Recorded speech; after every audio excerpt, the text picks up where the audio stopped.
Viewers, bonjour, je suis Daimon et je vais vous présenter les YouNews de cette fin août. Comment devenir une racaille, c'est le nom de la vidéo qui était numéro 7 des tendances en date du 17 août, un court-métrage de 5 minutes produit par Code Familia. La création de fiction est une chose à encourager. Aussi aimerions-nous sincèrement trouver quelque chose de positif à dire de cette vidéo, mais force est de constater que tout y est abominable.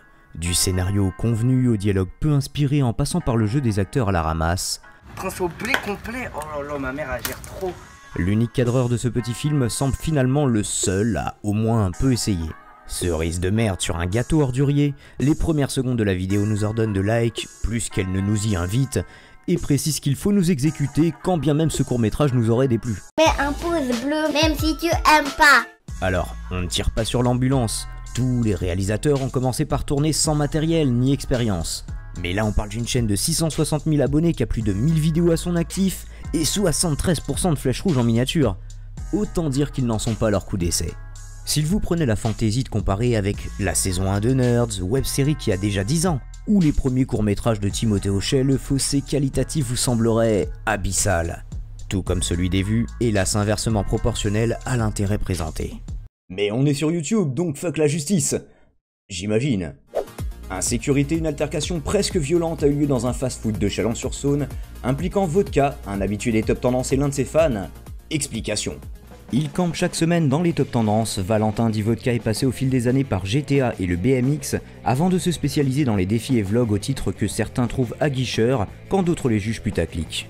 C'est dans un restaurant que des abonnés du vidéaste le reconnaissent, s'ils n'osent pas aller le voir, Vodka se sent néanmoins dévisagé et les soupçonne de le prendre en photo.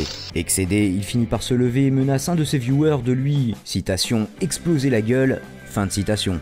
Si l'histoire n'a pas d'autre conséquence qu'un coup de pression et une FAQ, rappelons que les youtubeurs comptant leurs abonnés par millions jouissent d'une notoriété comparable à celle d'animateurs télé, lorsqu'ils ne la subissent pas. Car à la différence des vedettes du petit et du grand écran, les youtubeurs n'ont pas de chauffeur ou de garde du corps pour garder à distance les fans trop enthousiastes. Le public aussi est différent, bien loin de la ménagère de moins de 60 ans visée par le média du XXe siècle. Vodka a-t-il eu raison de faire preuve de véhémence face à ce qui n'était sans doute que de la timidité? Gageons que l'incident est d'ores et déjà oublié. Donnez-leur des pasta box et des YouTube dramas, une expression que Juvenal lui-même aurait approuvée. Malaise, pour diverses raisons, c'est le mot qui revient le plus couramment pour décrire le lancement de la chaîne Neo The One. Tout le monde ne le sait pas, mais les vidéos les plus populaires de YouTube ciblent les jeunes enfants. Aucune statistique n'existe réellement quant à la moyenne d'âge sur YouTube, puisqu'il faut théoriquement avoir au minimum 13 ans pour ouvrir un compte. Mais le nombre de vues de certaines vidéos est à lui seul éloquent. Neo s'est fait connaître par Swan The Voice, la chaîne de sa mère dont on ne fera qu'évoquer par souci de concision l'implication dans l'affaire Euro Challenge, qui filme ces deux garçons réaliser des défis, dégustations, unboxing ou simplement dans leur quotidien. Cette chaîne a suscité de nombreuses polémiques, accusant principalement la mère d'utiliser ses enfants à des fins mercantiles. Quelles que soient ses intentions réelles, le nombre de clics et l'extrême jeunesse de ce public suffisent à éveiller la convoitise des publicitaires. Les enfants, s'ils ne sont pas décideurs lors d'un acte d'achat, sont cependant plus sensibles que leurs aînés au marketing. D'autant que la publicité prend des formes toujours plus insidieuses. Placement de produits, publi-reportages, elle est dans les journaux, les clips musicaux, les émissions de télé. Ils sont dans les campagnes, dans les villes. Et bien évidemment dans les vidéos YouTube. La pub n'a jamais été aussi habilement travestie, elle n'a jamais été aussi présente. C'est dans ce contexte d'hostilité grandissante face à l'instrumentalisation tant du contenant que du contenu qu'a été lancée la carrière solo du jeune Neo, 12 ans. Avant même d'avoir publié une seule vidéo, sa chaîne faisait déjà scandale. Ses anciennes vidéos gaming, aujourd'hui non répertoriées, n'avaient pourtant pas fait tant de bruit. Mais sa seconde production intitulée La Big Boss de YouTube m'appelle suscite ce que l'on appelait encore un bad buzz en 2014. L'écriture est certes maladroite, l'intérêt de voir Neo regarder grimper son nombre d'abonnés en mangeant des chips, discutable, et certains plans sont longs. Très long. Trop long sans que le spectateur en saisisse la raison. La critique revenant le plus concerne le jeu de comédien du youtubeur en herbe, évoquant souvent leur malaise en voyant la vidéo. Pourtant, Neo ne prétend pas être un acteur, et les enfants de son âge sont peu nombreux à s'illustrer en la matière, même dans les plus coûteuses des superproductions. Finalement, l'opinion du YouTube Game semble se cristalliser en trois pôles. Les inconditionnels, souvent très jeunes, ceux qui déplorent, condamnent, parfois insultent, et d'autres plus nuancés qui, s'ils n'apprécient pas le principe de ces chaînes, demandent néanmoins que cesse ce déferlement de haine. Quel que soit le camp, le YouTube Game fait ses choux gras de cette affaire qui n'en est pas une, et nous ne faisons pas exception. Mais nous le faisons après tout le monde!